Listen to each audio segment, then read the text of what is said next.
Hey everybody, I'm back with more of the life and times of George Washington, and we've just made it through winter quarters. They've been in Morristown, New Jersey, and I kind of want to touch on some of the the more mundane aspects of Washington's command. So let's talk about George here. So we just we have to remember that George Washington did not command battles most days, right? He was instead commanding shortages, because by 1777 keeping the army alive really meant of managing failure as much as success.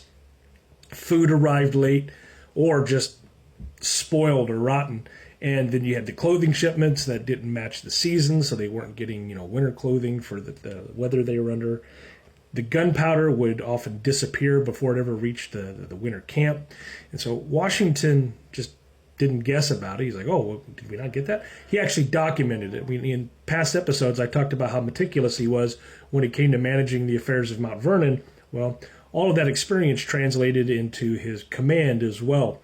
And as he documented it, he was pretty blunt when he wrote his letters. He warned Congress that, hey, soldiers were barefoot. The men are eating very irregularly, and that morale was falling or breaking, not because of fear of the British regulars, but because of neglect by their own governments. And so Washington didn't state this just once. I mean, this was something that he wrote about constantly. And so Washington is learning quickly that logistics were political.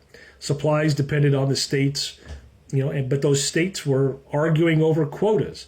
And the supplies were depending on contractors who profited from delay. Legislators, they were far away from the camps, and they were supposed to do their job to help the men, but they're in winter quarters and men are freezing. And so Washington could not force compliance. So he had to adapt, right? What does the Marines say? Adapt, improvise, overcome, right? I mean, so what Washington did was he spread his army to reduce the strain on civilians. So he did seize supplies when negotiation with Congress had failed. And by seizing supplies, he knew that it would anger the locals and could turn people against the cause, right? And so he said, okay, if we spread these guys out thin, we could do things like allow foraging. And then, they would go to locals or to their homes or to their own supply caches. And then we need to restrain this before it becomes abuse of the local population. And so every choice that Washington was making carried a cost.